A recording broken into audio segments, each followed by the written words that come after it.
She thought he was being possessed. That are not of this world. I said, please leave me be. Restless places. It scared me to death. Where the dead walk among us. In decrepit mansions. I couldn't move. Deadly islands. Thousands of people have died all along the Outer Banks. And dangerous museums. I went down and I broke my arm. These are the most terrifying places. A remote North Carolina island, a haunt for sinister spirits, past and present. Some people have seen apparitions. They could see it, they could feel it. I felt somebody grab my shoulder. I sat up and there was nobody there. He became terrified, threw the anchor in the boat, and he started to row because he was too scared to even stop and pull the cord to start the engine. 25 miles off the coast of North Carolina stands one of the most haunted islands in America, Ocracoke. This remote strip of land at the tail end of the Outer Banks has been a beacon for mariners for nearly 400 years. The whole Outer Banks has a series of inlets, but the only inlet that's been continuously open since Europeans have been keeping records is Ocracoke Inlet. For centuries, Ocracoke Inlet was the only channel to the Carolina mainland, but the busy waters were full of dangerous shoals, earning it the nickname, the Graveyard of the Atlantic. The whole Outer Banks area can be dangerous for ships offshore in the Atlantic, especially during hurricanes if ships are driven too close to shore. They're prone to wrecking on the bars in the Sound here. Thousands of people have died all along the Outer Banks, but especially off of Ocracoke. To guide ships to safety, a lighthouse was constructed on the island. The Ocracoke Lighthouse was built in 1823. It's the oldest operating lighthouse in North Carolina. Over the years, several different people have been entrusted with keeping Ocracoke's flame burning. Joe Burris was originally from Hatteras, North Carolina. When he was about 24, 26 years old, he went into lighthouse service. The last 16 years, he was stationed right here at Ocracoke at the Ocracoke Lighthouse. The lighthouse keeper was essential to keeping mariners safe, ensuring the lamp remained lit to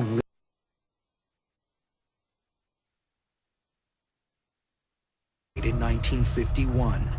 30 years later, his home was transformed into a bed and breakfast, today owned by Robin Masek and her husband Chad. Some feel Joe lingers, keeping watch over his property. My husband and I purchased the house last year. Since we've moved in, I do occasionally hear noises coming from upstairs and things moving around, perhaps the chair rocking. People have reported for many, many years on the island and in this house, things that really can't be explained in human terms. Doors closing, different things getting moved, or all of a sudden a cold feeling. Some people have seen apparitions. They could see it, they could feel it. Other people had strange sensations, heard strange noises. Robin's run-ins with the paranormal began on night one. The previous owner, Anne, had had a party before we moved in. It was like her going away and our welcoming party. Anne had asked me to sleep in the upstairs bedroom. The next morning, my husband had gone downstairs to help Anne make breakfast.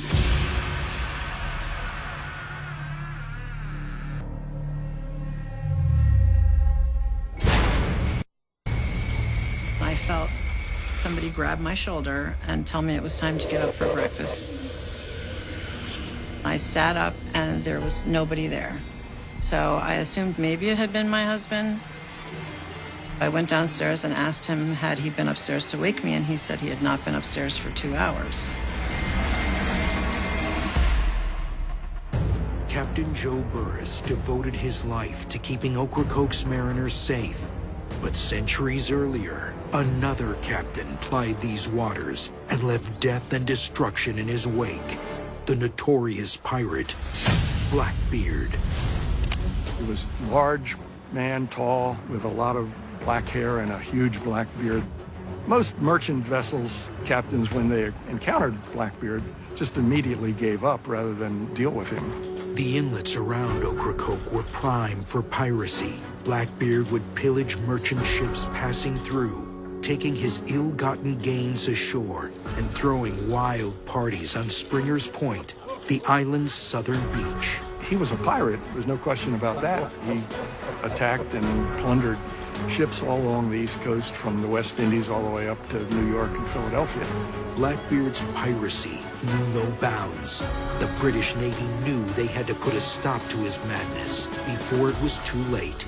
He was anchored here in Teach's Hold on the west side of Ocracoke Island, and Lieutenant Maynard from the British Royal Navy approached in the night and then engaged Blackbeard in the morning.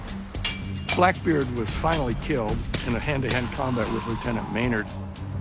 Blackbeard's dirty deeds terrorized the citizens of the colonies, and for some residents of Ocracoke, they fear he continues to do the same in death.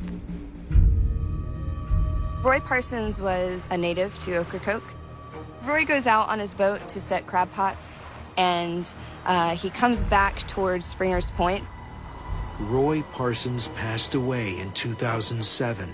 But in his youth had an encounter that would become legendary among locals. He's bringing his boat in, throws his anchor on the beach, and he saw another figure. The man had something different in his appearance. He was wearing a hat. There was a black hat, a taller crown, a wide brim. He wore a black silk waistcoat, and he looked a bit sinister. And he had a long beard. But he had a feeling that Roy sensed that was uncomfortable. He turned to look. At that point, he became terrified. Threw the anchor in the boat, and he started to row out into the Sound because he was too scared to even stop and pull the cord to start the engine. So he goes into the Sound, what he feels like is a safe distance, and he looks behind him. And there's a man standing in the water about thigh deep. And as he looks at him, he disintegrates, just disappears out of mist. Blackbeard's sails are no longer spotted on Ocracoke's waters, but his spirit is one of many still marauding the shores. There are parts of the island that are just creepy. They're creepy in their feel, they're spooky, and they're the areas that you go into and you realize maybe this isn't the lane you wanted to walk home tonight. I think there are probably spirits all over the place people don't know about, right? So Ocracoke is just a very historical place where a lot of things have happened, so it stands to reason that it would be more pronounced. A former pleasure den, plagued by one family's dreadful past. The casino is very haunted. Many things happen here, and I never know what to expect when I come to work. There was some force closing that ladder. I went down, and I broke my arm. I panicked in that I knew that something abnormal was going on. At the turn of the 20th century, Saratoga Springs was a hotspot for the rich and famous to soak in healing mineral waters and test their luck at the world-famous Canfield Casino. Saratoga was the East Hampton of its day. All the wealthy and the powerful came here to see and be seen. Saratoga Springs really became known for gambling in the late Victorian era, say the 1870s or so. In 1869, professional boxer John Morrissey constructed a private men's gambling club that would become the Canfield Casino. The Canfield Casino, or the Saratoga Clubhouse, as it was called by John Morrissey, was an incredibly elaborate Italianate-style gambling casino. This was the highest stakes gambling casino in the entire country. A few decades later, the local government would outlaw gambling in Saratoga, bringing an end to the Canfield's lucky streak. The Canfield Casino closed in the year 1906, and the city of Saratoga Springs purchased the building in 1911.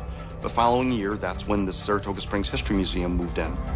The museum displays memorabilia from the city's golden age, including an entire floor devoted to recreating the home of Victorian Saratoga's most renowned and tragic family, the Walworths. The Walworths were a very prominent family here in Saratoga. When the last Walworth family member passed away, the Historical Society and Casino received all the furnishings from the Walworth family, so they're now installed on the 3rd floor of the Canfield Casino. Although they were among the Saratoga elite, the Walworths were scarred by catastrophes. Some believe the darkness that surrounded them formed an attachment to their belongings and came along to the Canfield Casino. Rubina was the favorite daughter of Ellen Hardin Walworth. Rubina was very much like her mother. She was very patriotic. When the Spanish-American War broke out, she became a nurse to take care of American soldiers. Many of them had typhoid, and she was caring for them hands-on, and then she contracts typhoid fever. She died from that, and then she was brought back to Saratoga Springs and buried with full military honors. Many of the Walworths' prized possessions are now on display at Canfield Casino, leading museum guests and workers to wonder if they still keep watch over them. I hear strange sounds, think I saw things move. I have seen doors open and close on their own. I've had footsteps go by me. People say that they walk by the casino and they look up at the 2nd floor. They can see a woman in a white dress looking down at them. I was walking from the other office on the 3rd floor, from the photo collection room to the archives. I saw the tail end of a long white skirt, which would harken back to what Rubina would be wearing as a nurse. Rubina's untimely death devastated her mother, Ellen, plunging her into a long period of mourning. I actually didn't realize that there was anything off or odd about the building until I was taking photographs up in the collections room and had started pulling specifically Victorian mourning gowns. While I was up there, I was dressing one of the mannequins, one of the forms, and I had fluffed the form. I had set my camera down and I had turned the battery off. At that time, the battery to my camera was running low because I was having to use flash because of the images. And I turned it off, I set it down, and when I turned back around, not only had the camera turned itself on, but had gone to the retrieval stage where it was actually flashing through each and every one of my images in order. In order for that camera to do what it was doing, you would have to be actively pushing buttons. I panicked in that I knew that something abnormal was going on. Ellen was no stranger to a life of misery. Years before her daughter's death, Ellen had been trapped in a turbulent and abusive marriage with her husband Mansfield. Mansfield and Ellen Hardin Walworth were stepbrother and stepsister, fell in love and were married. The two of them kind of had a tumultuous relationship where he would slip into a dark place. Throughout the relationship, there was a good deal of physical abuse as well as emotional. They would separate, they'd get back together, they'd have a child. And this happened multiple times until finally Ellen had said enough is enough and she divorced him. Even after she threw him out, Mansfield continued to torment Ellen through the mail.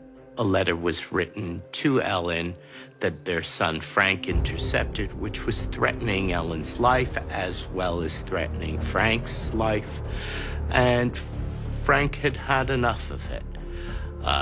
So he decided to head down to New York City where his father was and shot his father. Decades after Mansfield's murder, his belongings made their way to the Canfield Casino. His violent tendencies appear to have traveled with them. Normally, when I'm working here at the gallery, I don't work on the 3rd floor after 8 o'clock. I needed to finish things up, and I had some light bulbs that I needed to change because I've been trying to get everything together for the next day's opening. So it was 11 o'clock at night, and I knew that I shouldn't be there, but I was. So I stood up on the ladder and started changing the bulb. And all of a sudden, I saw the ladder start to fold up. And as I'm watching the ladder come closer and closer together and just gliding shut, the ladder went over, and I went down, and I broke my arm.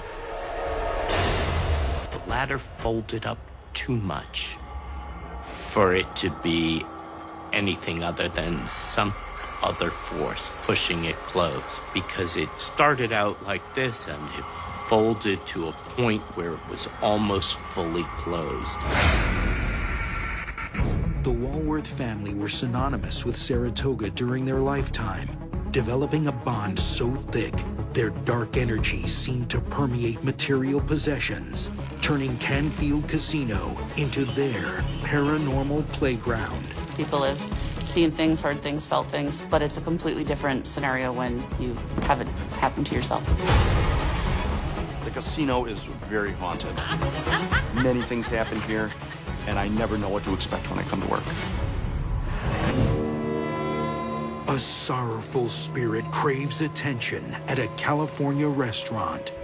Every hair stood on the back of my neck and get that icy chill down my spine. I do feel this place is haunted. I just stood there feeling like I was frozen in time and said, please, please, I've done nothing to you, leave me be.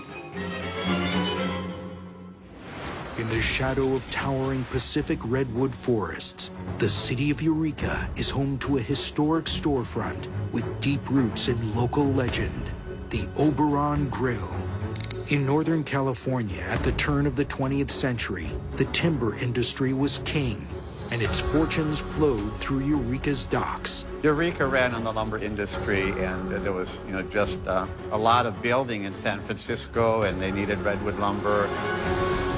On the weekends when the lumbermen were in town, the place to be was a rough-and-tumble bar near the piers, the Oberon Saloon. Originally, the building was built in 1868. It was a bar and brothel. It was a hub. It was between the largest hotel and the opera house. It was a place where people wanted to be and wanted to go. Though the Oberon Saloon closed before Prohibition, an upstairs apartment remained in use, but not for long. In the late 1920s, there was a family, the McCutcheons, that moved into the apartment above the restaurant. It was a wife and husband with a young child. Walter and Ethel got married, and they set up their household in Old Town here. But just a few years after moving in, disaster would come crashing down on their happy lives.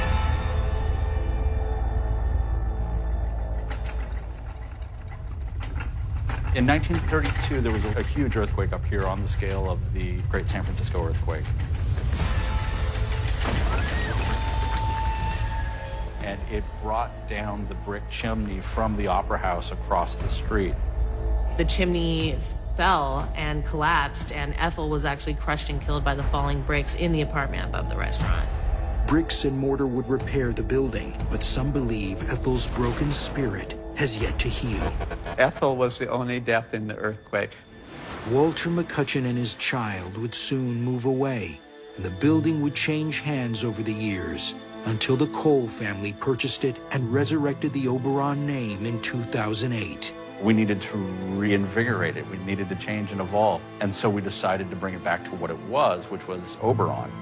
From the start, the Coles felt an eerie presence, menacing guests and workers. The employees began to say things, and as we were setting up and things, there would be funny little things that would happen. Things would move or fall off the shelves. 5 or 6 years ago, I was opening the kitchen.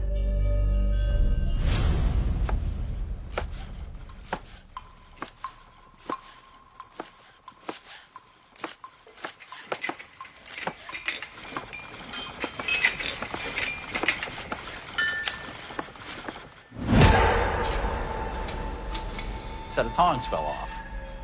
Those don't fall off.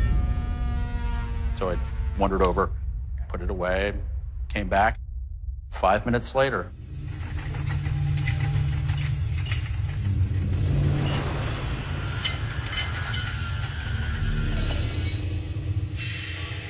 things are attached to my shelves. They don't fall off the rack. They're hooked in. The Oberon poltergeist wasn't hampered by hooks, and Nick wasn't the only one to witness it. I was a former cook. I worked here for about 5 years almost. So I was here a lot. I was back in the kitchen very early in the morning. I was at the hand washing station at the far end of the line. And as I was washing my hands,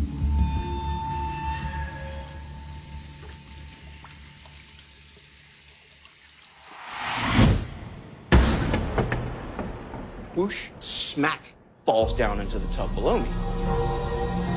I looked down and I saw what it was, and it was an oyster shucking knife. The knife came from the knife strip at the very opposite end of the line, so I'm gonna say it had to travel at least a good 10 to 15 feet. And it came at a fairly high rate because I heard it whoosh and smack against the wall and fall very neatly into the tub at my feet. Every hair stood up on the back of my neck and get that icy chill down my spine. And I stopped immediately and I knew what it was, and I kind of looked around, hoping it's just a one-off experience, and it was not. At first, the staff believed the restaurant was haunted, but weren't sure by who. Until one morning when Dustin arrived early for work. I was coming in, just normal day. So I come into the back door in the alley, walk into the kitchen, flip on the lights, so walk down the hallway, and get to the end of the hallway where it splits off. Door to the dining room and then the staircase up to the banquet room. Something inside of me in the back of my head said, look up.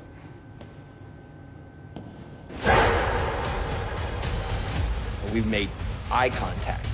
I stood there feeling like I was frozen in time and said, please, please, I've done nothing to you. Leave me be. Please leave me be. After learning about the 1932 earthquake, Dustin is convinced the woman he saw was Ethel McCutcheon. I think Ethel's here because this is where she felt home. I think the earthquake does play into it because her life was cut so short so fast. Unable to move on, Ethel is seemingly still reliving those tragic final moments, sharing her grief with the patrons of the Oberon Grill, a home for orphans, built on blood, sustained by fear, plagued by ghosts. She was cruel, she was vile, wicked. I think she got off on torturing and just tormenting these poor children. People have been down there, they've been physically shoved up against the wall. A few minutes go by, and we hear a thud, like something had fallen. I turned back around to look at Ryan, and he was gone. On the site of the deadliest battle in American history, a hideous secret hides behind the charming facade of the Gettysburg Orphanage. The Civil War was devastating on Gettysburg. It was a small town, small community. They never dreamed they'd be caught up in this great war. It was one of the most bloodiest battles in the Civil War itself. Over 100,000 casualties within all 3 days. Nearly 2 years later, the last shots of the war were fired, and the reunified nation set to healing its wounds and picking up the pieces. There were so many children around the North, their fathers had died fighting for the Union, and unfortunately, a lot of them had no one to care for them. The town of Gettysburg knew they should do something for the soldiers. A local man, Dr. Jonathan Bourne, organized and established the National Homestead at Gettysburg, a sanctuary for war orphans. Dr. Jonathan Bourne was a surgeon that came to Gettysburg to offer his services. He's the one responsible for the beginnings of the orphanage. In the early years, the orphanage was the pride of Gettysburg. But in 1869, Dr. Bourne began making changes, including one that would prove disastrous, hiring a new headmistress. They brought in a woman from Philadelphia. Her name was Rosa Carmichael. It seemed like for a few years she did an excellent job. On the surface, the orphanage appeared to be running smoothly. But when the curtain was pulled back, the shocking truth emerged. The people of town started to notice a change. The uniforms were looking a little tattered. The education was going downhill. The doctor was being called more often. The children stopped going to Sunday Bible school. Locals would soon find out that behind closed doors, Rosa Carmichael was operating a literal house of horrors. They got a court order, and they got into the building, and they couldn't believe what they found. Down in the cellar, they found chains that Rosa had been using to chain the children to the walls. They found a room down there. The children referred to it as the dungeon or the pit. She would lock them in the dungeon, leave them there for a few days in the dark with nothing to eat, nothing to drink. We know that Rosa would have chained the children down here in the basement. Rosa was arrested. She was put on trial for cruelty to children. She was found guilty, but to everyone's amazement, she was fined $20 and ordered to leave town. That may not sound like a big deal, but back then that was the maximum punishment for a woman unless she committed a murder. When Rosa's reign of terror ended in 1877, the orphanage shut down. The building would change hands over the years. Now, the current owners run lantern tours of the basement. No one knows what became of Rosa after she was banished from Gettysburg, but some believe she has returned in death and continues to torture those who entered the pit. People down there, they've been physically shoved up against the wall. We've had people had their hair pulled. We've had people that have been scratched. We had just finished our tour. I realized that I'd forgotten my lantern back in the darkness of Rosa's pit. I went down the long, dark hallway to retrieve the lantern. I stopped, noticing that the temperature had gone down. I started hearing footsteps above my head, right in the main hall where we usually bring the groups through. I stood there thinking somebody might have snuck back in. As soon as the footsteps started to make their way towards the entrance to the cellar, hello? No answer. Then I heard a muffled voice through the floorboard. Didn't say anything, it was a moan. It freaked me out. Someone up there? I called out again, still no answer. Hello? I was just so scared. It sent shivers down my spine. Some fear Rosa is not alone haunting the orphanage and is aided by Dr. Bourne, who had a terrifying dark side. Historically, we know that Dr. Bourne treated the children like slaves the same way Rosa did. One evening, I was down here giving a tour. It was a normal tour by all accounts. Right before the lights went out, things seemed to kind of shift a little bit. There was a boy named Ryan with us.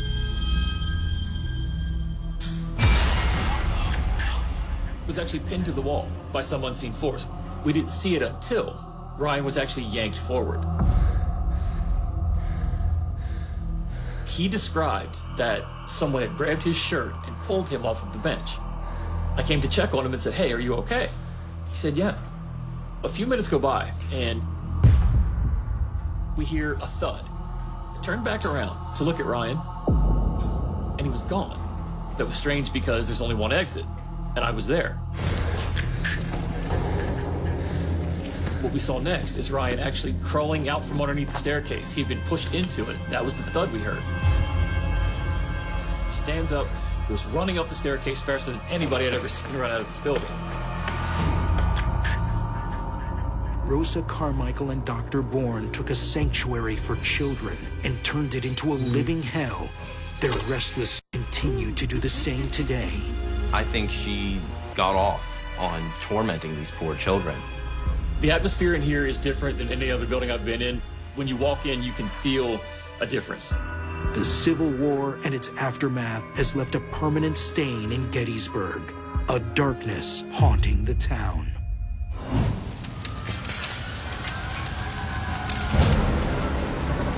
A neighborhood tavern houses a malicious phantom. Open the door. Loud snarl right into my ear. That scared me to death. I felt somebody push me into the wall. I've never felt anything that dark before. Just an hour outside of Manhattan, next to the railroad station in Smithtown, New York, is a popular watering hole, Katie's Bar. Katie's is a great neighborhood bar, a lot of live music. I named it after my grandmother and great-grandmother, Katie Dunnigan. Katie's opened 20 years ago, but it sits on the ruins of a terrible disaster. In the late 1800s, there was a Trainer's Hotel that burned down December 5th, 1909. The current building was constructed shortly after the fire. During the 30s, this was a candy store and a soda fountain place, and there was bootlegging going on as well. During Prohibition, one bootlegger was even known to have killed himself on the ground with a shotgun. Although the building changed owners, one constant has remained. Something evil lurks here. Locals can't be sure if this dark presence is a result of the Trainer Hotel's fire or if it somehow caused it. But everyone who has encountered it agrees that it's powerful, maybe even demonic. There's a lot of activity in Katie's. I don't know what entities are down in the basement. Whatever is down there, the minute I hit the bottom step, I just feel like I'm not supposed to be here. There was one time I was coming down to get beer, and I had gotten to the second to last step. And I just felt a hand on my back push me, and I hit the landing and then hit the wall. And it kind of unnerved me a little bit because that's never happened to me in all the years I've been coming here. The first time I realized something about Katie's was a little off was about a year in. And this particular day, I went towards the men's room, opened the door.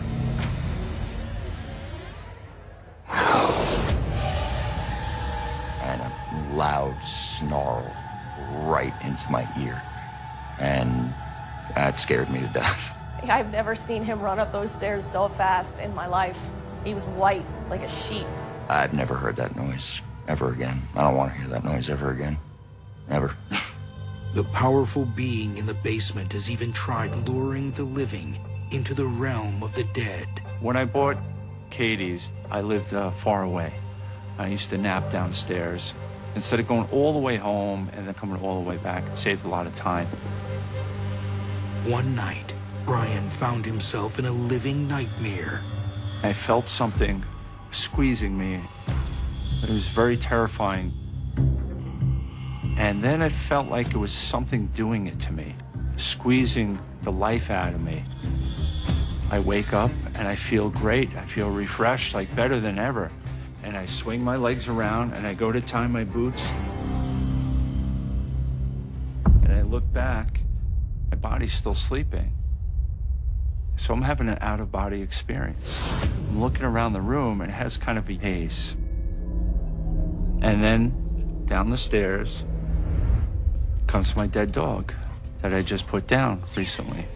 And he looks great. He was sick and old, and he looks amazing. He's jumping all over me. Now, I know it's a dream, but I don't care because I miss my dog. The dog seemed to be trying to lead Brian away from his body. So I get a weird feeling, and I decide to do a little test. And I say, do the trick.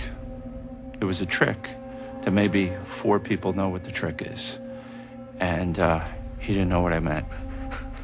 So that's when it settled in that it's not my dog. And I said, you're not my dog, and he took off. Brian wasn't sure what the dog intended, but he knew it had malicious intent. Whatever realm I'm in danger. So I decide to lay back down on my body. I close my eyes, I try to block the room out. I get my hands up over my eyes. I could see through my hands.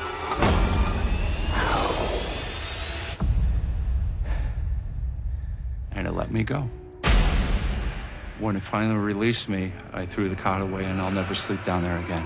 Whatever's down there is in my head and knows what I miss. I've never felt anything that dark before, but it scared the hell out of me. I don't scare easy. The staff at Katie's bar has been unable to determine what caused the tavern to become possessed by the demon, and fear there's nothing they can do about it. Whatever's negative downstairs wants to stay, doesn't want to leave. There's something in the basement. Everybody in the town said it was a cursed location. Next time you stop in at Katie's bar, enjoy the good music and spirits. Just be on your guard. If you head downstairs, the basement can be a far darker place. A decrepit New Jersey home welcomes wayward souls. It did scare me to the point where I couldn't move. It took everything I had not to get up and run out of the house. As far as I could see, he was trying to tell us that we should not be here, that we should leave. In western New Jersey, a decaying home older than the country itself has stood watch over centuries of turbulent history, known as White Hill Mansion. White Hill Mansion was built in 1760 by Robert Field II, who was a wealthy merchant. Robert Field built his house on the banks of the Delaware River, the lifeline of his trade. White Hill Mansion sits right above the Delaware River, and of course, in the early days, before trains and cars, the river was a primary form of transportation. A century and a half after it was built, the manor house was down on its luck, but would soon be reborn. Its riverfront location was key once alcohol was outlawed. White Hill Mansion sits right above the Delaware River, and my family, the Crossley family, left in 1911, and then it passed into a variety of hands. In the 1920s, the Glenk family purchased the house and turned it into a restaurant with a notorious side hustle. Mr. Glenk was a German immigrant. Germans did not like Prohibition, so he just went ahead and built a speakeasy in the basement. It was a perfect location to smuggle liquor up and down the river. The Glenks employed secretive outlaw bootleggers, unafraid to get their hands dirty. One appears to continue to protect his turf from unwanted intruders. So about 2 years ago, I was giving a house tour. When I was telling the history of the house, and we had gone down into the speakeasy. So everybody was tired after the tour and had seats around the tables, and I walked behind the bar to tell the story of the speakeasy. And as I was telling the story of the speakeasy, I could feel pressure on the back of my neck. And then all of a sudden, in the middle of my story, the necklace exploded, and beads just fell all over the bar. Well, I had never felt that kind of pressure in the house, and it was strange, and it felt like somebody was pulling on the necklace, because I felt the pain on the back of my neck while I was talking. The bootlegger isn't alone haunting White Hill. Some feel that one of its earlier owners still keeps watch over the home. In November of 1775, Robert Field had gone to a secret meeting in Philadelphia, and he never came home. We believe that he was murdered, and that left Mary Field, and she had 600 acres of property to manage, several businesses, and basically the war broke out on her front yard. The British troops and their Hessian allies made their way to White Hill's front door, and Mary found herself caught in the crosshairs of the revolution. The Hessians were hired mercenaries from Germany. The Hessians were going house to house to look for places to stay and also for places to steal from. And of course, they would know about White Hill.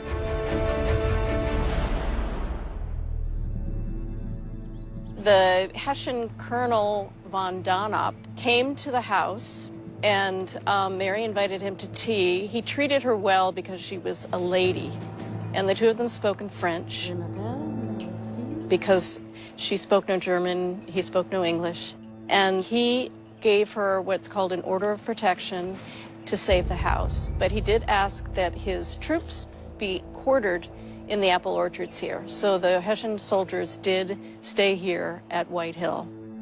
Mary Field was very wise to let them come and stay here because it was a way to protect the property from being looted and pillaged at the time. Mary's actions kept her home safe during the war. 200 years later, The mansion is being restored as an example of colonial-era houses. Some believe Mary continues to try and keep the house safe. The type of activity we've seen here are shadow people moving, people getting pushed, poked, voices. I probably took about 4 steps into the house when I started hearing voices. I heard a lady speaking French within a few minutes. Mary is not just heard, but makes herself seen as well.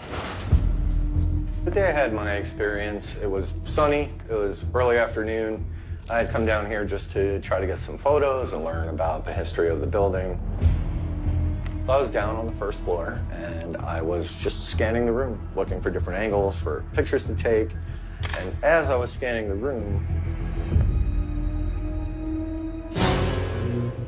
I saw a woman standing right in front of the front door that I had come in just 5 or 6 minutes earlier, who wasn't supposed to be there.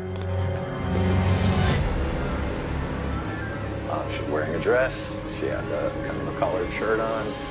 She didn't look fully formed yet. She was kind of mostly opaque from the floor up. And there she was, standing there, looking right at me. She was looking at me curiously, almost like, what are you doing here? It was insane. It scared me, it startled me. I jumped backwards, I may have screamed. Fear set in for a moment, and then I looked to the left to make sure I had a way out. When I looked back, she was just gone. So I went outside to calm down. I made a couple phone calls. I went and found the folks at work, White Hill all the time, and we talked about what just happened. And we had a feeling it was Mary Field. We were, based on the description of what I saw and what she was wearing, it makes the most sense that that's who it was. From the bootlegger to Mary Fields, leaving her in a state of shock. So one night, Nancy and I were here at the mansion, and we were having a conversation in the house, and Nancy was sitting at the bottom of the steps, and I was sitting in the parlor. While we were speaking to each other, I felt a horrible tingleness on the left side of my body. All of a sudden, I saw this person standing next to her. And so I just said out loud, I think there's someone standing next to you, Dawn. But he looked definitely out of place, and I knew he didn't come with us. And then all of a sudden, my entire left side was on fire. She said to me, she goes, he just put his head on your shoulder. It took everything I had not to get up and run out of the house, because it was a little surprising. It did scare me to the point where I couldn't move. The expression that he had on his face was that we didn't belong here, that we should leave, and that it was his place, more or less, and that we didn't need to be there because there was things going on here at that time that we should know about. The bootlegger seems hell-bent on keeping trespassers off the property. White Hill Mansion is the most haunted place in New Jersey. Every time I come here, something happens. White Hill Mansion has had a front-row seat to pivotal moments in American history, becoming an anchor for restless spirits not ready to leave this world behind, and cementing itself as one of America's most terrifying places.